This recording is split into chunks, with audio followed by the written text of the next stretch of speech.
Nous devons tout mettre en œuvre pour nous développer davantage. C'est pour cela que nous lançons dès aujourd'hui une campagne 1+1.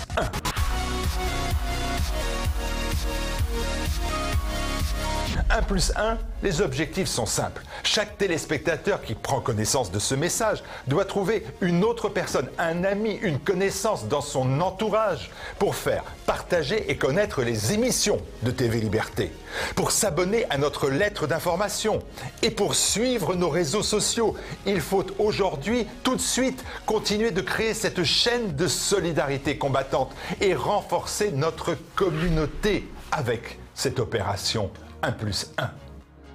1+1. Si nous associons à un don un nouveau don, alors sera assurée enfin la survie de TV Liberté et notamment pendant la période de l'été toujours financièrement difficile. Je trouve un nouveau donateur ou je double mon propre don. Je fais vivre TV Liberté, mais mieux, je lui donne les moyens de me défendre. Vous le savez, la liberté a un prix. Alors, n'attendez pas, rendez-vous à la fin de ce message à la rubrique Dons de tvliberté.com. Nous avons besoin de votre aide de manière urgente, maintenant, parce que pour nous, c'est vital.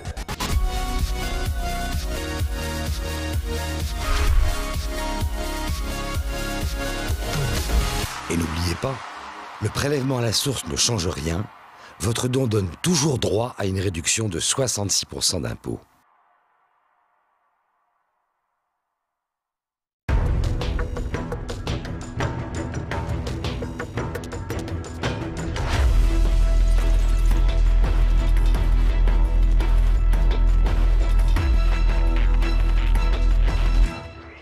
Trois semaines après les élections européennes, les eurosceptiques, parmi lesquels le Rassemblement national, s'unissent autour d'un nouveau projet baptisé Identité et démocratie, un groupe de 73 eurodéputés dans le sillage de la Ligue de Matteo Salvini. Plus de 20 ans après son retour dans le giron chinois, Hong Kong est en forte zone de turbulence politique. En cause, un projet controversé d'extradition qui ravive les fortes tensions entre la région administrative spéciale et l'État central chinois. Un pari gagné pour l'artisanat français. 5 ans après sa création, la fabrique de glace La Belle Aude de Carcassonne est couronnée de succès. Une aventure professionnelle atypique et enthousiasmante. Madame, Monsieur, bonsoir. Les eurosceptiques en ordre de bataille. Près de 3 semaines après les élections européennes, le Rassemblement national et la Ligue de Matteo Salvini ont présenté les contours de leur nouveau groupe au Parlement européen. Un groupe de 73 eurodéputés unis derrière le parti du ministre de l'Intérieur italien. Exit Europe des Nations et des Libertés, place désormais au groupe Identité et Démocratie. Mercredi, alors qu'Édouard Philippe tenait son discours à l'Assemblée nationale, Marine Le Pen était de son côté à Bruxelles afin de peaufiner les contours de son nouveau groupe au Parlement européen. 3 semaines après les élections européennes, la présidente du Rassemblement national a bouclé le projet pour lequel elle a sillonné une bonne partie de l'Union européenne durant la campagne. Souhaitant fédérer l'ensemble des partis eurosceptiques autour d'un même groupe, l'ancienne candidate à l'élection présidentielle a en partie tenu son pari. En effet, les 22 eurodéputés RN nouvellement élus ont validé leur rapprochement avec 8 autres partis européens. Un nouvel élan symbolisé par le changement de nom. Le groupe Europe des Nations et des Libertés devient Identité et Démocratie et comptera 73 eurodéputés. Dans le détail, 28 Italiens de la Ligue de Matteo Salvini, les 22 Français du Rassemblement national, 11 Allemands de l'AfD, 3 Autrichiens du FPE, 3 Belges issus de Vlaams-Belang, 2 Tchèques du SPD, 2 Finlandais, 1 Danois du Parti populaire danois et enfin un Estonien. Il pourrait également être renforcé par 3 nouveaux parlementaires en cas de Brexit. 73 députés donc, soit le double des effectifs que comptait le groupe ENL lors de la précédente législature avec 36 membres.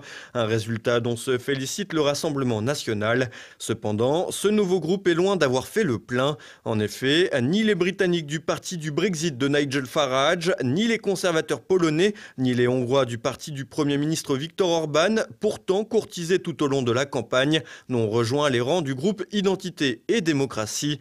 Malgré cela, certains cadres du RN se veulent confiants et assurent que d'autres éléments rejoindront le train en cours de route.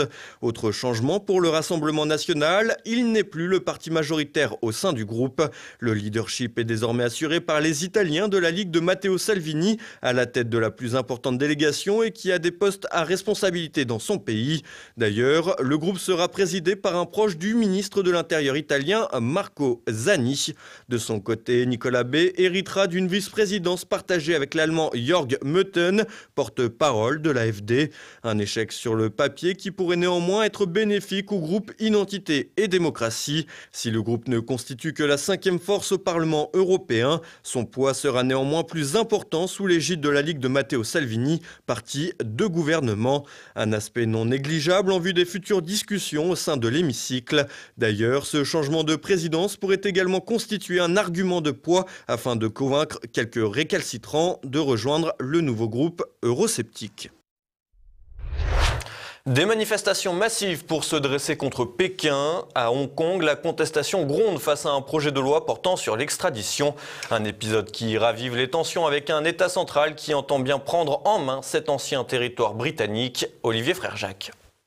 Plus d'1 million d'Hongkongais dans la rue. Dimanche, cette région administrative chinoise à régime spécial a connu une manifestation rassemblant plus de 13% de sa population. Un mouvement sans précédent depuis la rétrocession du territoire à Pékin par le Royaume-Uni en 1997, dans ce territoire comptant un peu plus de 7 millions d'habitants. En cause, un texte gouvernemental permettant notamment l'extradition vers la Chine continentale, alors même qu'aucun accord bilatéral n'existe à cet endroit. Un texte qui a ravivé les tensions que connaît ce territoire anciennement britannique avec l'État central chinois. Depuis plusieurs jours, des manifestants descendent quotidiennement dans les rues pour faire valoir leur mécontentement. Vêtus de noir, majoritairement jeunes, ils sont déterminés et se sont vus opposer aux forces de police, occasionnant mercredi plusieurs dizaines de blessés. Un événement qui n'a rien d'anodin dans ce territoire pas franchement réputé violent, alors que de nombreux commerçants et autres travailleurs ont même fait valoir leur droit de grève. Un phénomène qui ne s'était pas produit depuis 2014 et le mouvement pro-démocratie, dit des parapluies, qui avait déjà paralysé des quartiers entiers après l'arrestation de militants politiques favorables au scrutin universel direct. La crainte au-delà du texte sur l'extradition est bel et bien une prise en main musclée d'Hong Kong par Pékin et la mise en place d'un système peu regardant sur les libertés individuelles et en rupture avec l'héritage britannique auquel sont habitués les Hongkongais. Outre l'aspect politique, l'importance grandissante de la Chine se manifeste également sur le plan économique et démographique. Ainsi, en 10 ans, un demi-million de Chinois continentaux se sont installés sur le territoire, une tendance qui a également pour conséquence de faire grimper le prix de l'immobilier, déjà parmi les plus hauts du monde. En outre, la part des investissements étrangers à Hong Kong diminue progressivement au profit d'investissements venus de Chine continentale. La stratégie de Pékin est claire, peser culturellement, démographiquement, financièrement et économiquement sur Hong Kong afin d'accélérer sa prise en main du territoire. Pour cela, l'État central dispose de nombreux relais sur place, avec notamment Carrie Lam, actuel chef de l'exécutif de Hong Kong, haut fonctionnaire du temps de la colonie britannique et passé sans difficulté au service de Pékin. L'idée, défendue par la déclaration sino-britannique de 1984 et consacrant le principe « un pays, deux systèmes », et ce, dès la rétrocession du territoire en 1997, semble aujourd'hui battre de l'aile. Et pourtant, la République populaire de Chine avait apporté des garanties en ce sens, et ce jusqu'à 2047, année où est censée prendre fin l'autonomie de la ville.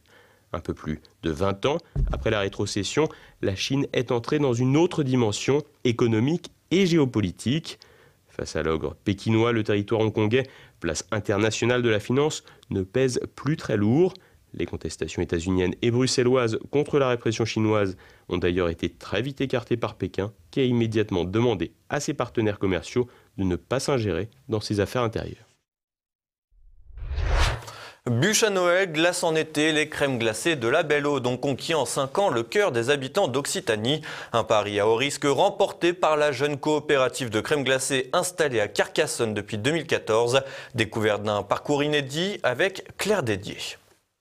En 2014, les usines de crème glacée Pilpa, rachetées par R&R Ice Cream, annoncent la fermeture du site de Carcassonne. Un véritable drame pour les 127 employés de la fabrique du Sud. Mais des cendres de l'usine va naître une PME dynamique, couronnée de succès pour son 5e anniversaire. En effet, 19 ex-salariés de Pilpa ont décidé de prendre en main le destin d'un savoir-faire menacé de disparaître. C'était d'abord une lutte pour sauvegarder leur emploi. Grâce à leurs indemnités de licenciement, les entrepreneurs improvisés se battent pour que la communauté d'agglomération de Carcassonne achète les locaux à R&R. Leur objectif ? Fonder une société coopérative et se lancer dans ce qu'ils maîtrisent le mieux, la production de crème glacée artisanale. Peu à peu, les rôles se répartissent. Une grande première pour certains qui se retrouvent confrontés au monde de la logistique et aux consultations commerciales. Daniel avait 52 ans quand Pilpa a fermé. Il était alors responsable du nettoyage. Après la création de la coopérative, Daniel est devenu commercial. Personne ne me l'aurait donné cette chance. Je l'ai eu et alors c'est à refaire, je le refais de suite. Même avec la trouille, parce qu'on a la trouille, quand on va voir un directeur de magasin, on est pété de trouille et obligatoire, je le refais. Les chefs d'entreprise, Maxime Jarne et Christophe Barbier, qui ont dû retrousser leurs manches et apprendre sur le tas. Christophe Barbier, passé en quelques mois du statut de leader syndical à celui de président et responsable du développement de la SCOP, a accepté de répondre à quelques-unes de nos questions. Alors, la difficulté majeure, c'était la mise en œuvre du montage d'une société qui était pour nous inconnue. Donc, créer des structures, comme je vous l'ai évoqué tout à l'heure, commerciales, gestion, production. Il a fallu apprendre à concevoir et à mettre en œuvre une entreprise. Dès le 1er avril 2014, le premier pot de la Belle Aude est terminé. Ce n'est que l'amorce d'un immense succès. Les rayons des supermarchés locaux sont dévalisés et les fonds commencent à entrer dans les caisses. Bilan de la première année, 142 000 pots. En 2018, 4 ans plus tard, ce sont 485 000 pots qui sont proposés à la vente et le chiffre d'affaires tourne autour des 2,7 millions d'euros. Entre-temps, la visite de François Hollande en 2015 a permis de mettre la petite entreprise sous les projecteurs. Le président de la République a à cette occasion suivi toute la chaîne de fabrication des glaces, saluant la ténacité des acteurs de la coopérative. Les habitants de la région s'enthousiasment pour le défi qu'ont relevé les anciens employés de Pilpa. Bons clients, ils soutiennent leur entreprise. Et on s'est fait un peu déborder. C'est-à-dire que sur les premières semaines, on était en rupture de stock. Obligatoirement, il a fallu redoubler l'activité au niveau de la production. Et il a fallu adapter aussi de nouveaux outils. Donc il a fallu derrière racheter d'autres outils afin de répondre à l'attente de nos clients. Et c'est vrai qu'on s'est fait dépasser au début. C'est une très bonne marque, c'est une marque qui est faite sur Carcassonne, donc autant les faire travailler, puis c'est naturel. Je trouve que c'est normal pour les soutenir d'acheter de la glace locale. Et demain, c'est la question que l'on peut se poser en voyant ce que promet la Belle Aude, qui vend déjà ses produits dans tout le sud de la France et en région parisienne. Le prochain défi de l'entreprise, acheter de nouveaux locaux et diversifier la production en développant une nouvelle gamme bio. Une belle démonstration de ce que savoir-faire et opiniâtreté peuvent réaliser. Et on retrouve à présent l'actualité en bref avec Floriane Jeannin. Bernie Sanders en marche vers la présidentielle états-unienne de 2020. Mercredi, lors d'un discours prononcé à Washington, le sénateur états-unien du Vermont s'est prononcé en faveur d'un socialisme démocratique pour son pays. Le candidat malheureux aux primaires démocrates de 2016 se projette vers 2020 et plaide pour un socialisme au service des familles et des travailleurs. Des propos qui lui ont valu le qualificatif de Crazy Bernie de la part du pensionnaire de la Maison-Blanche. Le golfe du Mexique, rebaptisé golfe de la mort. Aux États-Unis, à l'embouchure du Mississippi, se situe la plus vaste étendue d'eau polluée qui atteindrait 20 000 km². À cet endroit, les écosystèmes marins privés d'oxygène meurent à petit feu. La cause, les pluies printanières qui font ruisseler en masse les nutriments utilisés pour les engrais dans l'océan. Ces molécules chimiques participent à la prolifération d'algues qui asphyxient les animaux de la zone. La course est lancée. Après la démission de l'ancien Premier ministre britannique Theresa May, les négociations entre les députés conservateurs ont débuté ce jeudi pour sélectionner 2 finalistes parmi les 11 candidats déclarés. Sur la liste, Boris Johnson fait figure de favori. L'ancien ministre joue la carte du sauveur du Brexit. Après l'échec de Theresa May à mettre en œuvre la sortie de l'Union européenne, une procédure accélérée est donc mise en place. Les députés ont 15 jours pour soumettre 2 noms au vote de leurs adhérents. Ces derniers auront ensuite 4 semaines pour choisir leur nouveau dirigeant. Nicolas Sarkozy se terre dans le silence. Entendu le 4 juin dernier par des juges d'instruction, l'ancien président de la République a refusé de répondre aux questions portant sur de potentiels financements libyens sur sa campagne présidentielle de 2007, estimant que les magistrats n'étaient pas compétents sur le dossier. Il s'est également appuyé sur les recours déposés par son avocat qui doivent être examinés le 17 octobre par la chambre d'instruction de la Cour d'appel de Paris. Une tête de loup retrouvée dans la glace. Des chercheurs japonais ont fait la découverte d'une tête de loup datant de 40 000 ans dans une couche de glace en Sibérie. Le crâne de l'animal préhistorique est en très bon état de conservation. Le loup appartiendrait au groupe des Pléistocènes. Grâce à cette extraordinaire découverte, les scientifiques espèrent en apprendre plus sur l'espèce. La découverte aurait été réalisée en été 2018, mais elle n'a été confirmée que mardi, lors de l'exposition de spécimens de mammouths laineux au National Museum of Emerging Science and Innovation à Tokyo. Anomalie repérée sur la Lune. La NASA a observé un défaut gravitationnel au niveau d'un cratère du satellite. Un amas de métal mesurant plus de 5 fois la taille de Hawaï se cacherait sous un bassin situé au pôle sud de la Lune. Les différents chercheurs émettent l'hypothèse que cet amas serait lié à un impact entre un astéroïde et la surface lunaire il y a 4 milliards d'années. La collision aurait formé le cratère qui se serait intégré au manteau lunaire. D'après le géoscientifique Peter James, des recherches plus approfondies sont encore en cours. Toujours la tête dans les étoiles, lundi, Jupiter était aligné avec le Soleil et la Terre.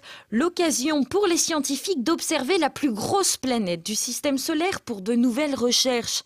Parfaitement positionnée, c'est donc le meilleur moment pour observer la géante gazeuse qui se situe à 641 millions de kilomètres de la Terre. Et ce soir, retrouvez immédiat, Jean-Yves Le Gallou et Nicolas Faure évoquent l'effervescence médiatique autour de la Coupe du Monde de football féminin, la marche des fiertés à Saint-Denis et la polémique autour de la cagnotte Litchi destinée au boxeur Christophe Détinger. Retrouvez également cette année-là, toute l'équipe du magazine Éléments vous propose un coup de projecteur sur l'année 1990 avec les couveuses du Koweït et l'année 2019 avec le décès de l'acteur Jean-Pierre Mariel. Et tout de suite, la France de Campagnol de Christian Combaz et Mes libertés politiques avec François Billot de Lochner. C'est maintenant la fin de cette édition. Merci pour votre fidélité. À demain. Bonsoir.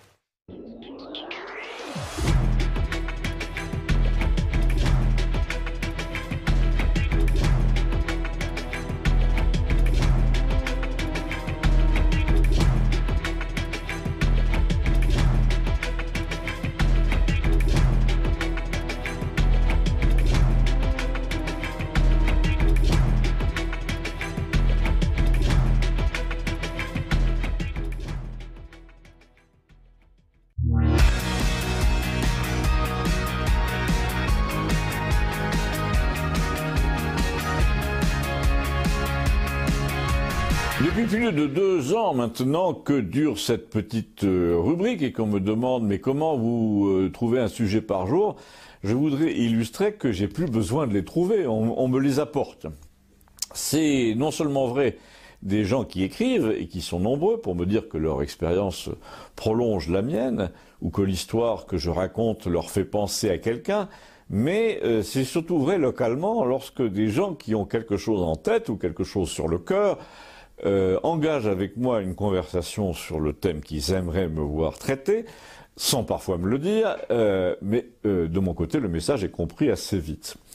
Par exemple, là, récemment, quand Roger, vous savez, ce grand type de presque 2 mètres qui vit avec sa sœur et qui s'est jamais marié, pour des raisons qu'il ne me cache pas, en me disant « Que veux-tu à 80 ans ?» J'ai arrêté depuis longtemps de raconter que j'ai failli épouser la fille un tel, hein, j'ai failli épouser aucune fille, je suis comme les béliers qui veulent pas reproduire, c'est tout. Donc quand Roger, dis-je, me parle de ce qu'il a vu à la télé et qui commence par « Je ne sais pas ce que tu en penses, mais j'aimerais bien avoir ton opinion », ça veut dire, j'aimerais bien savoir si tu as la même opinion que moi, et si c'est le cas, que tu en parles dans ta petite rubrique.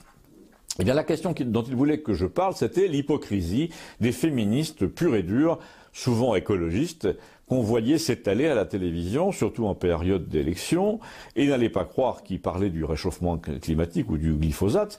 Non, il parlait d'une hypocrisie à laquelle il était très sensible, puisqu'il y avait renoncé lui-même, et qui était de nature sexuelle, sentimentale. Il m'a dit, en gros, les 9/10 de ces femmes qui passent leur temps à monter des assos sont d'abord des lesbiennes, mais elles font comme si ça n'avait aucun rapport avec ce qu'elles disent, avec ce qu'elles font, avec leur façon de défendre leurs semblables, je veux dire leurs congénères.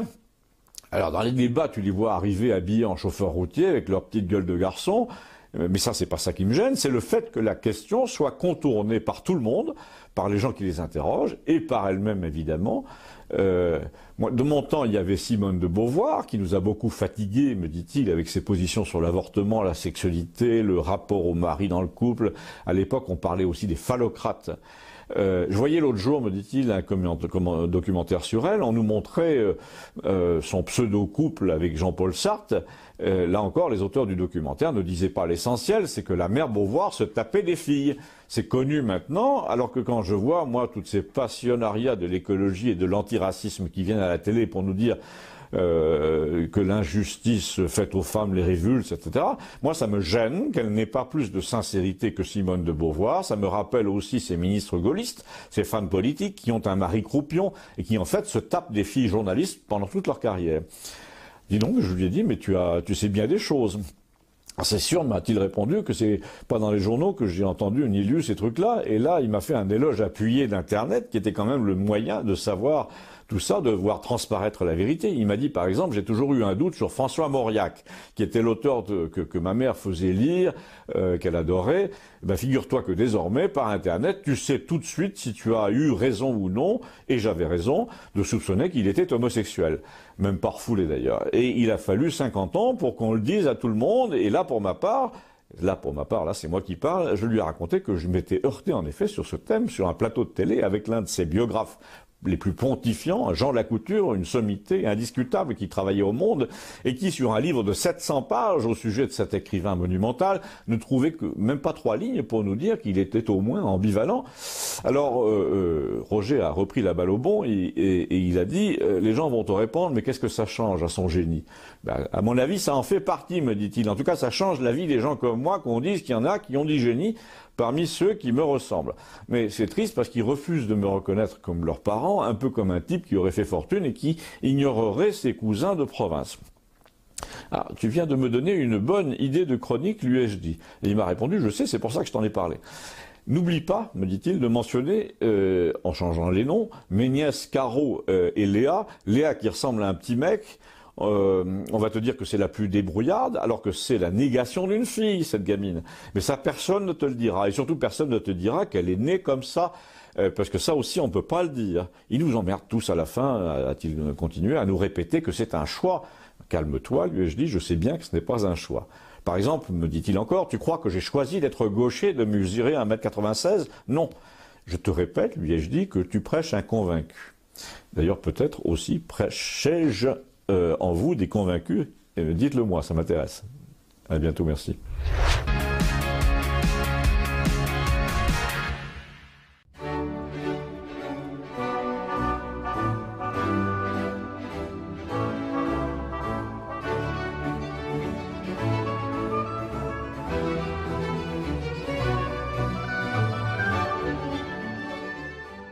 Trois pas en avant, 3 pas en arrière, comme dans les comptines de notre enfance. Le gouvernement vient d'annoncer la possibilité pour les départements de revenir, s'ils le souhaitaient, sur la réforme de la limitation de vitesse sur le réseau secondaire en repassant à 90 km/h au lieu des très polémiques 80 km/h. Pédalage dans la semoule, indécision? Non, pas du tout. Liberté, magnanimité, adaptabilité, du grand Manu, quoi. Déjà, ne nous réjouissons pas trop vite. Le projet doit encore être débattu à l'Assemblée en juin, donc il n'est pas du tout garanti que les débats soient clos avant l'été. Avant qu'un changement de la limitation de vitesse entre en vigueur, la sécurité routière nous fait un petit rappel à l'ordre. Il faut que la loi soit votée, promulguée et que la procédure de dérogation aux 80 km/h soit fixée dans la loi, puis soit suivie des faits. Ceux qui espéraient pouvoir foncer sur la route des vacances à la poursuite d'un pastis bien mérité, il va falloir attendre un peu.